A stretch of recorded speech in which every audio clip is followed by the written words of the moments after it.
What's up mga brother? Motor ni Juan naman. Anyway, we can say that Kymco has practically dominated the Maxie scoot category dito sa Pilipinas with their lineup of the Downtown 350, the City 300, the AK 550, tsaka Xciting 400. But Bristol recently came up with their own, the Maxie 400. Sa video na to, pagkukumparahin natin yung dalawa, alin nga ba sa dalawang motor na to ang swak para sa'yo? Unahin na natin yung presyo. Xciting is priced at 359,000, while the Maxie 400, ang regular price niya is 368,000 pero naka-promo price siya ngayon, introductory price of 328,000. Malaking bagay yan when buying your motorcycle, syempre yung budget. Pero bago yan, may papakita muna ako sa inyong intercom that I've been using recently. Happy ako sa intercom na to. Ito siya. This is the FUD Sports intercom mga brother. Ito siya. I've used a bunch of intercoms before pero this intercom happy ako dito and let me tell you why. First, buo ang sounds na to. Even if you're playing music, sarap mag-video kaya habang nagra-ride. Second, napaka-convenient. The volume button, so much easier to use, especially kapag naka-gloves ka. Kasi turning knob siya and not button, so hindi mo na kailangan masyadong kumapa. Napakalaking convenience yan. And, syempre, affordable yan for its quality. Bukod dyan, marami din itong iba pang functions katulad ng connecting to mobile phones, having that auto-answer, listening to music through FM radio or kahit gamit yung phone mo. And you can also pair this with other intercoms as well, kahit na ibang brand pa. So if interested ka, check out sa comment section and sa description para sa mga link para maka-order ka na ng sayo.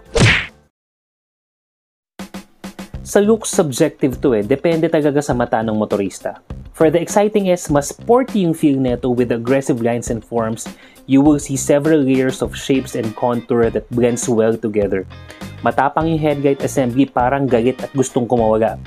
Towards the sporty side yung dating ng scooter na to. At the rear, ang lakas ng dating ng LED lights na with a combination of the upward and horizontal lines. Definitely premium looks with a combination of matte fairings and neutral shade as contrast with no decals whatsoever. Si Maxie naman, this scooter is more on the rugged side, bulky at brusco yung dating. Maganda yung placement ng headlamp and the daytime running lights as it highlights the accent in front. May matte color options din to which I personally like kasi mas premium yung dating niya. Maraming layers and shapes ang makikita mo towards at the side pero hindi siya magulo tingnan.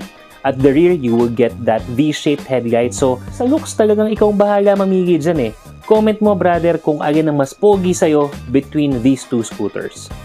Hindi na natin papatagalin, punta naman tayo sa engine. For the Xciting, you will have a 400.1cc engine displacement, 4-stroke, single overhead cam, 4-valve, and liquid-cooled na rin yan, which will give you 35.5 horsepower at 7,500 RPM and 38.1 Nm of torque at 6,250 RPM.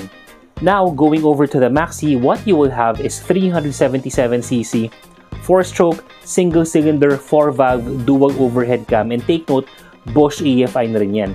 Sa ORCR na to, take note na 400cc na, so expressway legal. You will have 29 horsepower at 7,000 RPM and 33.5 Nm of torque at 5,000 RPM. Sa aspetong to, masasabi ko lamang si Xciting sa power on both acceleration and speed. Kasi on my experience with the Maxie 400, I got a top speed of 131 km/h. Open road na yan, sagad throttle talaga. Pero disclaimer, sobrang bago pa ng motor na gamit ko so it may still improve after break-in or pwede rin namang ganun na talaga yung delivery niya. During the time period in terms of my fuel consumption, I was able to get 22 km/l.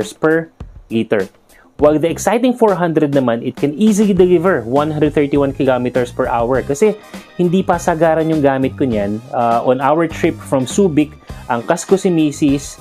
Tapos pauwi na kami, we were already running at 140 km/h at night. Tapos hindi ko pa sagad yung throttle kasi nga madilim na. While I was using the Xciting 400, I got around 20 km/l on the fuel consumption.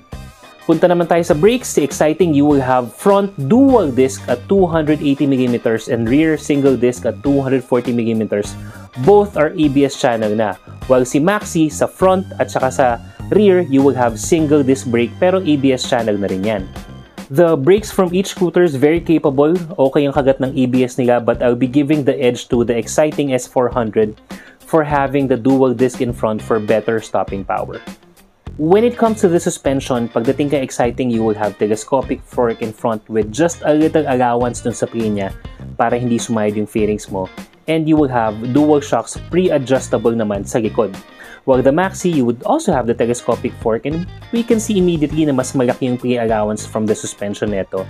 And sa rear, you will also have that dual shock absorber but with a pressure canister. Based on my experience, mas lamang si Maxie sa suspension plane neto, mas less yung tagtag, mas smooth, and mas okay yung bounce sa mga lubak, humps, and even on unpaved roads tsaka yung mga medyo hindi pantay-pantay na kalsada. For the tires, pretty close. For the Xciting, you will have 120 70x15 in front and 150 70x14 sa harap.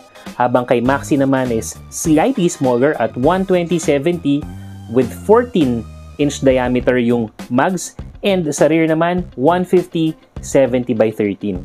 The wheel diameter is slightly smaller sa Maxie, but okay yung all-terrain or semi-block tires niya if you're going for a little light off-roading or have that little adventure from time to time. Pero kung city ride or cruising mode naman ang purpose mo ng gamit ng motor, hindi mo naman talaga mararamdaman yung diferensya. Both stock tires, as per my experience, hindi ako nakaranas ng any slips or dulas, so good naman yung dalawang yan. I would say it's a fair fight pagdating sa gulong. When it comes to the riding position, this is something na talagang tinitingnan ng maraming mga Pilipino. For the Xciting, the seat height is higher at it stands at 810mm. And add to that, medyo malapad din yung upuan niya. So, while it's a non-issue for me kasi I am 5'10" in height, baka lang maging challenge to sa ibang shorter riders who would like to get this one. Note that you will be supporting a dry weight of 109 kilograms ng motor. Meron din tong ground clearance na 140mm. Pagdating naman kay Maxie, mas mababa ang seat height nito at only 730mm but with a heavier frame at 208 kilograms. Mas abot ng mga nakararami na Pilipino ang ground neto. But at the same time, it also has a higher ground clearance at 170mm given that this is being treated as an adventure scooter.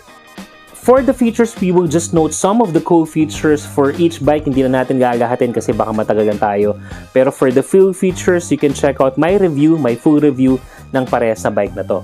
Una, kay Xciting, you will have the Nudo application. Ito yung technology ng Kimco wherein you can connect your phone to the scooter, you can personalize the theme, and one of the coolest thing for the Nudo app is the GPS function that really works. I've tested it. The Underseat Compartment is very spacious. You can fit your full face helmet and more. Mas marami kang gamit talaga na may ilalagay dyan. For the fuel tank, it can house 12.5 liters. All LED lights na rin yan, but I feel like the light can still be improved on. Pwede kang magdagdag ng mini driving lights dyan just to be more illuminated yung daan mo for obviously safer ride.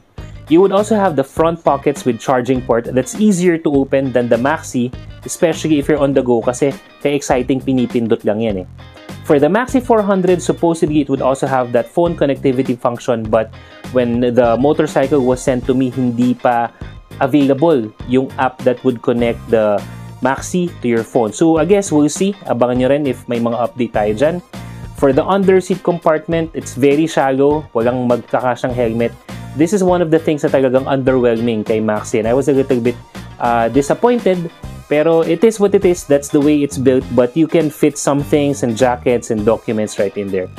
Mas malaki naman ang fuel tank ni Maxie 400 at 17.4 liters. And I love the projector lamps in front. Yung talagang napakaliwanag niya. Ito yung isa sa mga paborito kong features ng bike na yan. And kumbaga, kadalasan sinasabi ko sa mga review ko, I would add additional lights para lang mas maliwanag. Ito, hindi mo na kailangan magdagdag kasi sulit na yung ilaw ng projector lamps ni Maxie 400.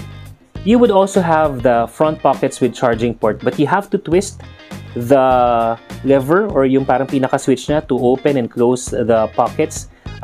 For me lang naman, I just feel like the pressing action is a little bit more convenient. But the Maxie, meron naman tong built-in front and rear dash cam. So that's very cool and practical, lalo na dun sa mga riders natin na ayaw naman talagang gumamit ng action cam, pero gusto lang ng something for safety and just to record in case anything happens. So cool na cool yan. So there you go, 2 of the 400cc scooters that we have now. Base sa forma at function ng mga motor na to, alin dito ang mas swak para sa'yo? Leave a comment mga brother. Hanggang dito naman yung video natin. Muli maraming salamat sa panonood. Till our next video. Salute!